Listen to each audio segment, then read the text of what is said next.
They are flying on the pitch, and soon they'll be flying over the Amazon. This is Paragominas FC, a football club in Brazil's 4th division. Forget the glamorous lifestyle of Neymar and Oscar you normally see on television. This is what Brazilian football is like for almost 80% of the country's professional players. Athletes living in the team's compound in the northern state of Pará have a dream of one day making it into the big leagues. But first, they have to break it here in the smaller ones. Paragominas is about to embark on a 26,000-kilometer journey over the entire Brazilian portion of the Amazon rainforest for their first game in the championship. It's a longer trip than flying from London to Moscow. Most players have left their homes and families thousands of miles away in order to follow their dreams. The cleaning and cooking staff here are like borrowed mothers, comforting them with hugs and packed lunches.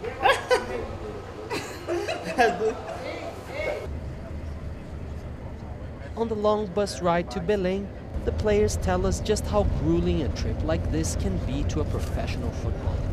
Uma vez em Brasília, estava pela Tuna Luz brasileira. Nós chegamos no aeroporto de Brasília às 7 horas da manhã. Passamos o dia, nós pegamos o voo para Belém, era 1h da madrugada já, do outro dia já. Isso numa quinta-feira para jogar no domingo. Alguns jogadores que eu já conheço, que eu já viajei junto, sentiram no jogo. Né? Inclusive, alguns que eu conheço já pediram para sair até em primeiro tempo, devido à viagem, não está acostumado. Hoje não. Eles anteciparam a viagem já justamente para que a gente pudesse ter um descanso maior.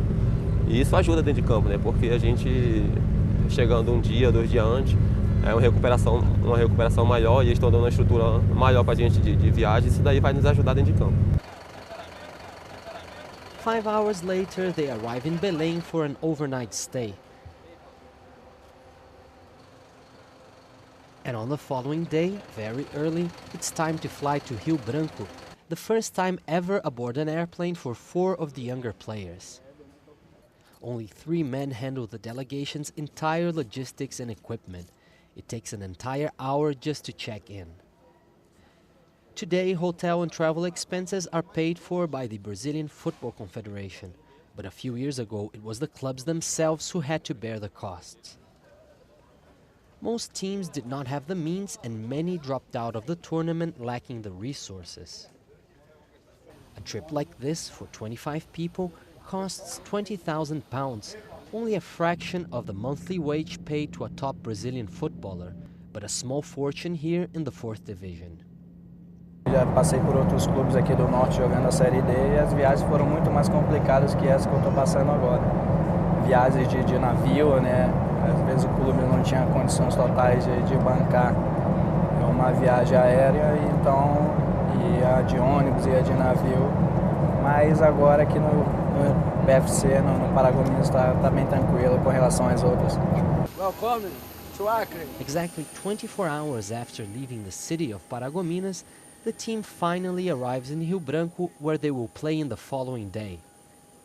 They had been quiet and bored for almost all day, but now in the only practice session, in this small rented pitch in Rio Branco, they come alive.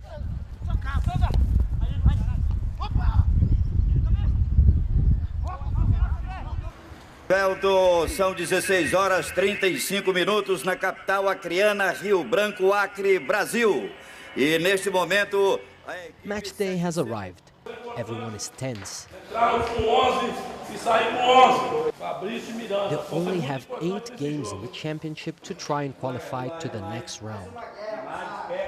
If they make the top 4 this year, among 40 other teams in the league, Paragominas will be promoted to the richer 3rd division, which is broadcast on television.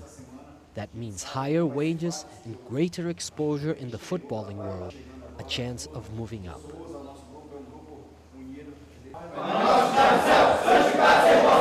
But if they miss any opportunity, they could be out of the tournament and possibly out of their jobs by August. The only chance to play football again will be in January next year.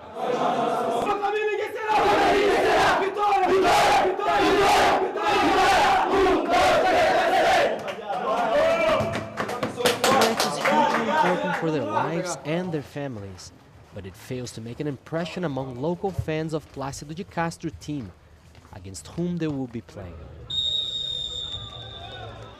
After traveling for 24 hours and flying over the Amazon rainforest, finally it's time for some football. But because the distances are so great and the traveling is so expensive, none of Paragominas fans could make it here. And despite being a beautiful Saturday afternoon, not even the local crowd, as you can see, came in great numbers to watch the game. Only 355 people turned up. Ticket sales today would barely cover travel expenses for one of the players. Without financial support from the Brazilian Confederation, this would be one of the riskiest businesses in Brazilian sport. On the pitch, Paragominas is off to a great start.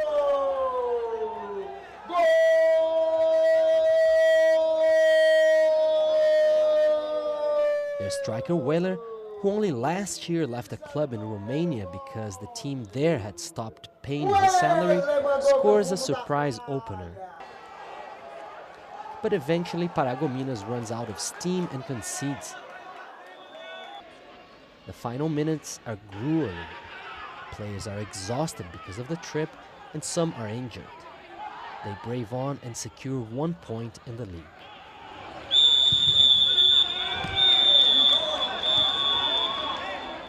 More crucially, their opponents failed to win at home.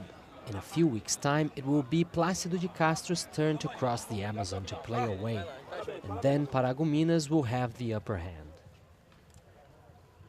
So what's on the players' minds after all of this?